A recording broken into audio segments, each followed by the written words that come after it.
প্রায় ৪ বছর ধরে চলা ইউক্রেন যুদ্ধের অবসান ঘটাতে যুক্তরাষ্ট্রের চাপের মুখে সংযুক্ত আরব আমিরাতের রাজধানী আবুধাবিতে বৈঠকে বসেছেন ইউক্রেন ও রাশিয়ার প্রতিনিধিরা। শুক্রবার ২৩ জানুয়ারি শুরু হওয়া এই আলোচনা যুদ্ধ বন্ধে ট্রাম্প প্রশাসনের প্রস্তাবিত পরিকল্পনা নিয়ে মস্কো ও কিয়েভের মধ্যে প্রথম সরাসরি ও প্রকাশ্য বৈঠক।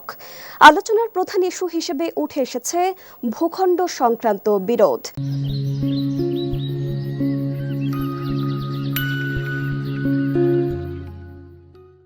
ইউক্রেনের প্রেসিডেন্ট ভলোদিমির জেলেনস্কি বলেছেন, আলোচনায় ভূখণ্ডগত বিষয় মূল আলোচ্য হলেও সবচেয়ে গুরুত্বপূর্ণ হল রাশিয়াকে যুদ্ধ শেষ করতে প্রস্তুত হতে হবে।